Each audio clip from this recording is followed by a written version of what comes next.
And both Chertoff and Weasel are writing op-eds, big articles about Syria being exactly like the Holocaust. Well, we're just not giving up on this Syria thing. We're going at it any way we can. And I find it. What is there that's so important? Well, it is. Well, of course, Israel. Let's start with that. Israel's right around there. That could be pretty important. This is not new. No, and the leadership there is not new, and we had him be hanging around with all those celebrities. Well, what is the problem? What is the problem? What's new? What changed? What changed? Oh, what changed is. While I'm driving off laughing, this is what I'll say.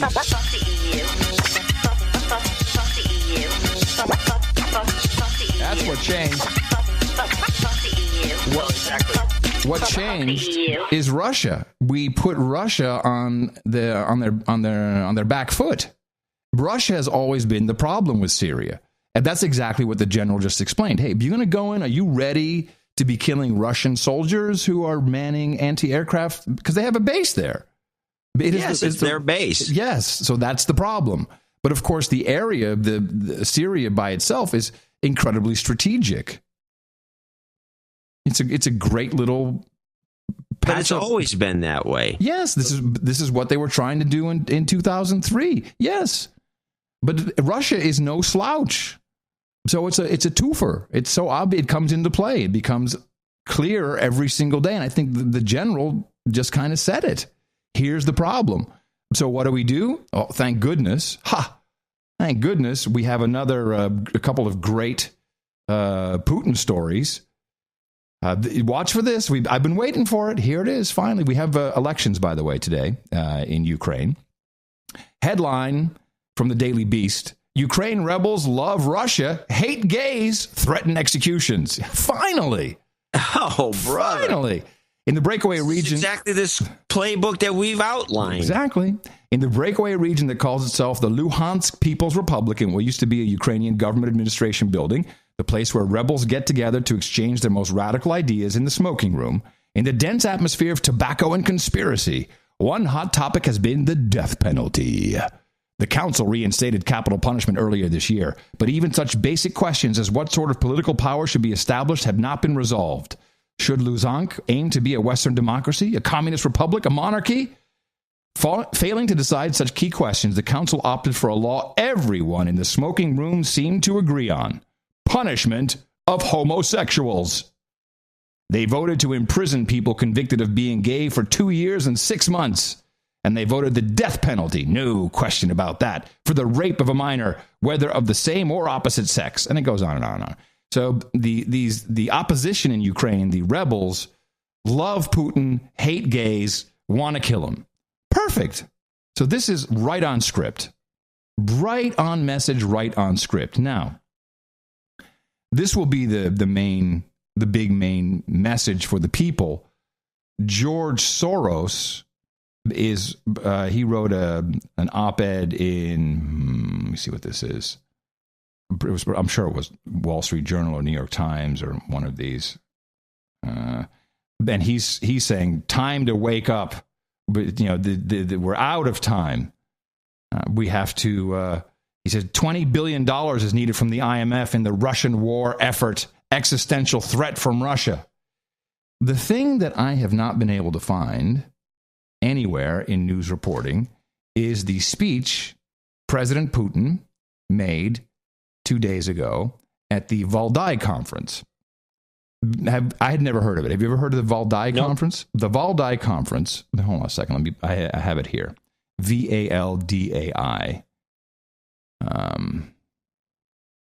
I thought I had Valdai. Yes, the Valdai International Discussion Club. International framework for the leading experts from around the world to debate on Russia and its role in the world. And this was pretty cool. They had, the banners and everything in the background of this event. The New World Order. What, I think the subtext was, what is it? Has it turned out what it was supposed to be, or something like that? And they have a whole bunch of, from around the world, from America, from China, from Russia, obviously. But it's kind of like, I guess it would be, what would the equivalent be? Yeah, no different really from Obama speaking at some NATO conference, I guess. But not the same stature, not the same size. But Putin speaking. Now, the problem with Putin speaking is he's speaking Russian. So it really is not good for television. It's not good for sound bites. And it's really not even appropriate for audio sound bites for our show. But I felt I had to pull a few. There is a translated version of his speech. And I have a couple quotes from his speech and then one little quick Q&A from an interesting person. And this is one of the only places, I guess, where we can get down to it and at least expose some of what he is actually saying instead of what other people are telling you his thoughts are or what he is thinking. Fair enough? Yeah, go. Okay. So this is Putin. Now, of course, this is the transcript that I have linked in the show notes is more detailed, is an after-the-fact transcript. I encourage you to read it. It actually, it looks like we wrote it. I have to, if you read through this thing, like, holy crap. This is everything. This is the No Agenda show read by the Russian president. It's really quite astounding. Here he is. And it's all about America and how America operates. But luckily, he does have some ideas at the very end. Here we go.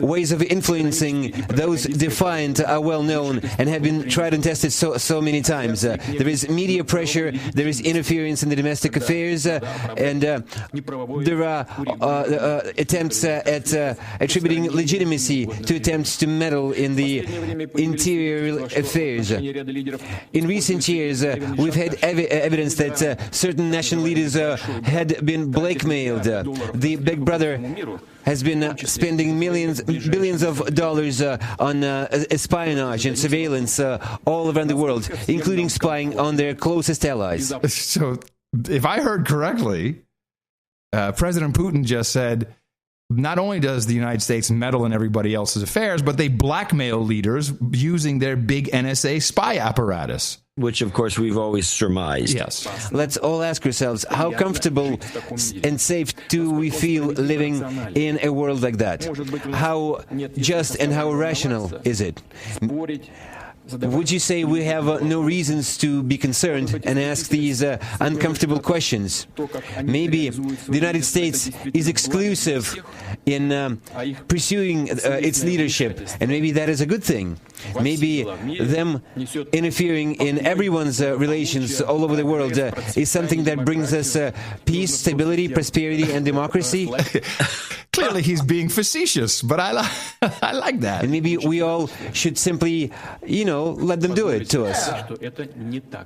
I dare say this is not true. Unilateral dictatorship and imposing their own templates on us has actually led to something that was very contrary to what they had intended. Instead of resolving conflicts, we see escalation. Instead of stability, we see increasing chaos. Instead of democracy, we see them supporting some very murky activists, from open Nazis to very dangerous Islamic fundamentalists. Sorry, I have to agree. I can't disagree. There's a lot of evidence pointing towards that. Because those forces are used initially as instruments, but then they just go out of control, and their so-called masterminds get burned on that. I can't help wonder how time and again they continue to repeat their own mistakes. They used to sponsor Islamic extremist movements to fight the Soviet Union. They were tried and tested in Afghanistan and later gave rise to Taliban and Al-Qaeda. Pretty much true, right? Oh, no, it's all true. It's all in the money. And I think he makes a good point. He kind of indicates that we're a bunch of boneheads. Yes. With a lot of money. Well, speaking of the money, and that was the longest clip I have, the shorter ones now. Speaking of the money. As for financial aid for terrorists, nowadays it's not only revenues from drug trafficking, which, by the way, increased manifold during the U.S.-led military presence in Afghanistan. But we also see terrorist activities nowadays funded by illegal oil trade and oil trafficking. They deliver oil themselves, they transport it illegally, and they sell it illicitly at illegal prices. But if there are sellers, then there are buyers. Someone has been buying that oil, not caring that by virtue of that, they effectively finance terrorists who can one day come to their own countries and start taking lives there. Yeah. Who's buying that I didn't know oil? about this. That was interesting. By the way, this guy'd be great on a talk show. Putin or the translator? I'm pretty. I know he speaks English, but he's just he's not doing. He doesn't speak the kind of English that he needs for this sort of. But I'll bet if you went and you said, "Hey, Vlad, hookers and blow," everybody go, "Yeah." I bet he knows. What about the illegal oil? Yeah, the illegal sales for illegal prices.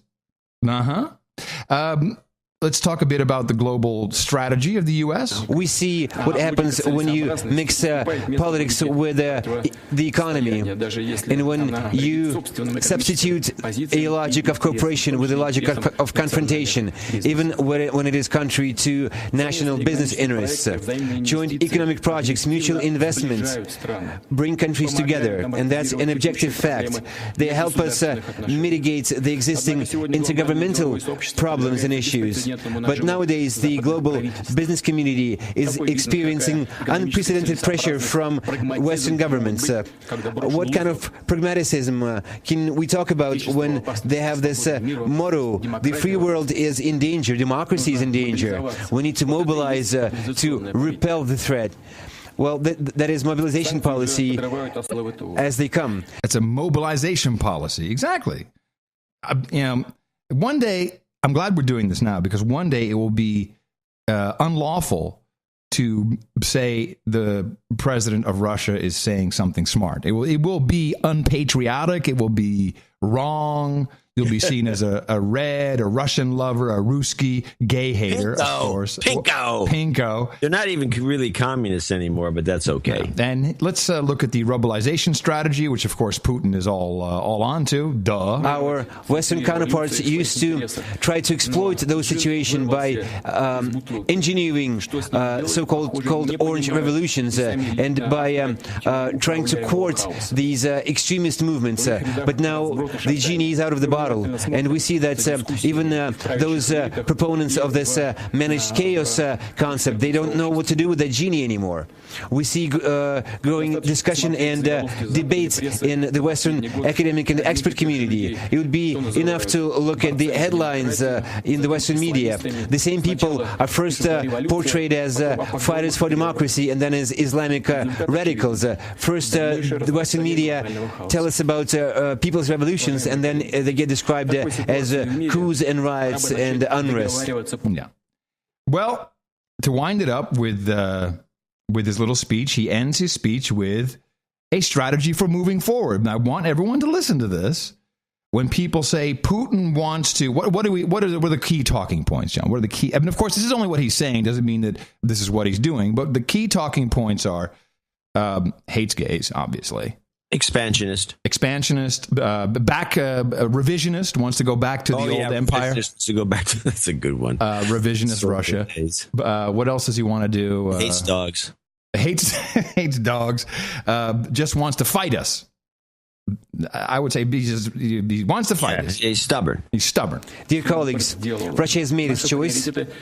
Our priorities are in favor of further improving democratic institutions and developing our economy. Considering the global trends of today, we want to consolidate our society based on traditional values and patriotism. We have a peaceful, integrational agenda. We work actively with our counterparts within the Shanghai Cooperation Organization, the BRICS, the Eurasian Economic Union, and others. Our policy pursues unification rather than breakdowns. It is also baseless to argue that Russia is trying to restore some kind of an empire and trying to destroy the sovereignty of its neighboring states. Russia does not demand some kind of an exclusive role in the world. I would like to emphasize that we do respect the interests of others, but we would like our interests and our opinions to be respected likewise. It is obvious that the world has now entered into a period of a deep and profound transformation, and we all need to be cautious and very deliberate in order to avoid some hasty and dangerous steps. Some of the players in the global relations have forgotten those rules in the years following the end of the Cold War. We need to go back to that. Otherwise, some of their ideas might prove serious delusion, and the current trend might prove to be the beginning of destruction of the global world order. We're talking about some serious hard work, but we once managed to develop rules of conduct following the Second World War. We managed to agree in the 1970s in Helsinki over the Helsinki process. So it is our task to come to terms in this new stage of development. Thank you very much. So there is the pacifist Putin, rarely recognized as such, saying, hey, we all got to calm down a little bit.